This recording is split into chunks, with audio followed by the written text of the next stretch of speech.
Good morning বন্ধুরা, সবাইকে স্বাগত সোনালী লাইফস্টাইলে আসার জন্য অনেক ধন্যবাদ। আশা করি সবাই ভালো আছো, আমরা আমিও ভালো আছি। দেখো, হাঁসের ডিম, ডাটা, তারপর চাল কুমড়ো, লিচি। হাঁসের ডিমগুলো নিচে কাঠের গুঁড়া দিয়ে নিয়ে এসেছে, কারণ হাঁসের ডিমগুলো ভেঙে যদি যায় সেজন্য। তারপরে দিকে নিয়ে এসেছে মেয়ের জন্য, বলেছিলাম লিচি আনতে, কিন্তু দেখো কি নিয়ে এসেছে। আর সাথে এদিকে একটা মিষ্টি কুমড়োও আছে, তো ওইটা কাটা, তো একসাথে এখন ফ্রিজে রেখে দেবো সবগুলা সবজি ঢুকিয়ে। আর মেয়ে দেখো লিচি নিয়ে কিন্তু এখনই খেয়ে নিচ্ছে। তারপরে দিকে কিছুটা থানকুনি পাতা ছিল, ওইগুলো আগিয়ে এনেছিল, তো এখন এখান থেকে অর্ধেকটা বেটে নেব পাটায়, আর বাকি অর্ধেকটা রেখে দেব। তো মিক্সিতে করলে এতটা পেস্ট হয় না, সেজন্য পাটাই করব, ভালো লাগবে, গরম ভাত দিয়ে খাওয়া যাবে।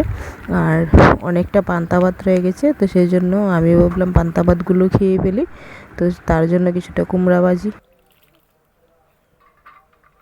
তো পান্তা ভাতগুলো জল থেকে উঠিয়ে নিচ্ছি, এখন কুমড়ো ভাজি দিয়ে খেয়ে নেব। আর ভাতগুলো অনেকটা শক্ত হয়ে আছে, রাতে জল দেওয়া হয়নি, সকালে দিয়েছি সেই জন্য। তো সাথে আর কালকের যে রান্না করেছিলাম পুঁই শাকের পাতাগুলো শুটকি মাছ দিয়ে, তো ওইগুলো রয়ে গেছে, তো একটু খেয়ে নেব। তার সাথে কাঁচা লঙ্কা নুন নিয়ে গেলাম।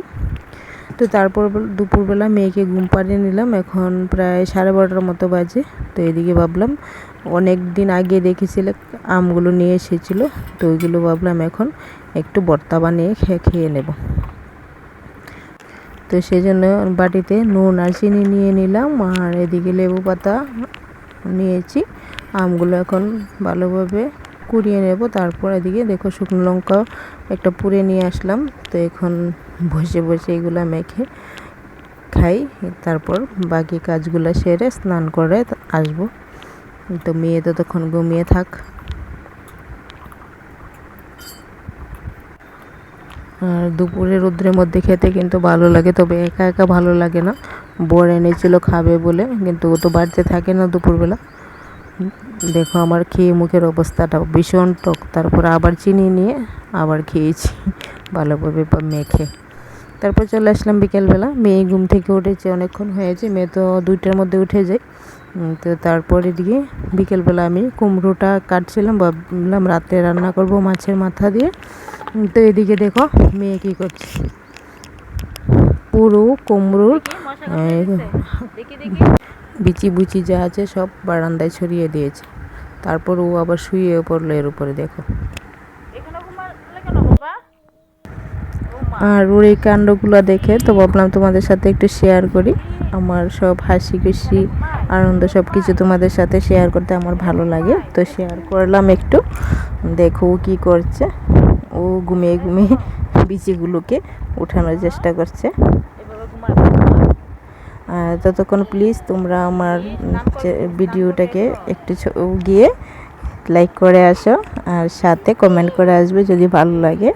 আর যদি তোমরা কেউ নতুন বন্ধু এসে থাকো, প্লিজ চ্যানেলটাকে সাবস্ক্রাইব করে দেবে। তারপর চলে আসলাম সন্ধ্যাবেলায় দেখো ও কীভাবে বসে মোবাইল দেখছে। ওর পাপা স্নানে গেছে কাজ থেকে এসে, আর ওর পাপার মোবাইল নিয়ে মোবাইল দেখছে।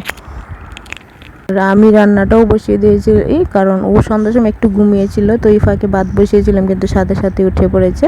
তো এদিকে মাছের মাথাটা ভেজে নিয়েছি, আর কুমড়োটাও বসিয়ে দিয়েছি। তারপর যাবো একটু ডাক্তারের কাছে, ওকে ঘুম পাড়িয়ে গেলাম, 9টার উপরে বাজে। বাড়ির পাশেই ডাক্তার। আসলে 2-3 দিন ধরে আমার যে দাঁতের মাড়িটা অনেকটা ফুলে গেছে, আসলে ওইটাতে পোকা ধরেছিল, তো পোকার যে দাঁতটা রয়ে গেছে ওইটা থেকে ইনফেকশন হয়ে গেছে। তো এদিকে ব্যথার বড়ি আর একটা জেল দিয়েছে, আর এদিকে ওই ড্রপটা দিয়েছে লাগানোর জন্য বলল। তো তারপর খেতে চলে আসলাম, খাওয়াটা কষ্ট হয়ে যায় কারণ মাড়িটা ফুলে আছে। আর আজকে ভিডিওটা এটুকুই, সবাই সুস্থ থেকো, ভালো থেকো।